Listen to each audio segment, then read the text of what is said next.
Hotkey Books presents Where Shadows Meet, written by Patrice Caldwell and read by Alexis Campbell, Khaya Fraites, and Melinda Sewak. The Manaran royal family tree can be found in the PDF that accompanies this audiobook.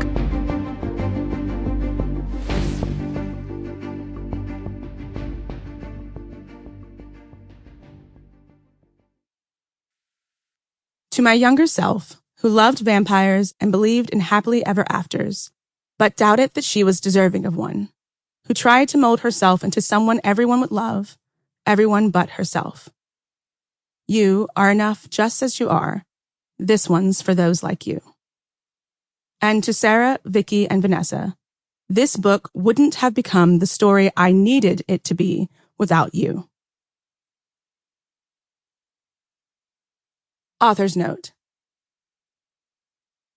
Thank you for listening to Where Shadows Meet, the first in a romantic fantasy duology featuring vampires, humans, and the gods that created them both.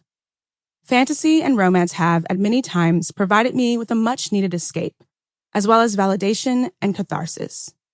As such, it was important to me for my characters to reflect the world I've lived in and the things I've gone through, the struggles, joys, and everything in between. For the royal family tree and a guide to the vampire bloodlines, please see the PDF that accompanies this audiobook. Content warnings.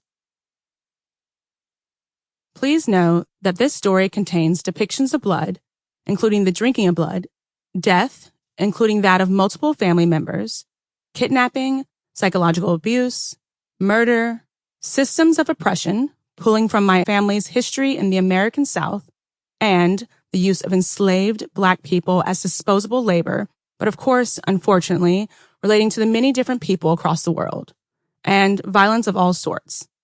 There is also a character who has self-harmed and shows and makes references to those scars. The actual self-harm occurred years prior and is not depicted. It is my hope that I've treated all this with care. Enjoy this book of my heart. Sincerely, Patrice.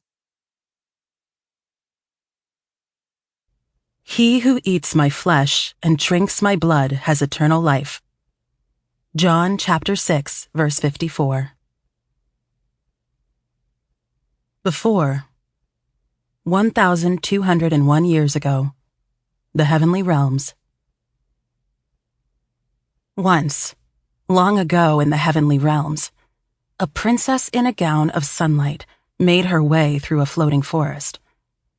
Though it was her first visit, she walked with confidence, as if this overgrown forest of the southernmost realm was her home, and not the glittering cloud castles of the eastern realms. No one saw the princess arrive. No one bowed or cleared her path. There, she was treated like all other gods, which was to say she was mostly ignored. In the forest, there was usually only one god, if she could even be called that.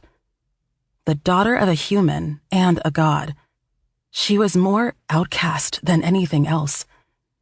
As if respecting her self-imposed isolation, the forest had spread, consuming everything it touched around her, except for a stream, a cottage, and a small graveyard the outcast visited each night.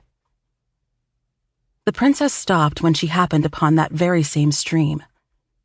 From behind a tree, she observed the girl who seemed so much a part of this place.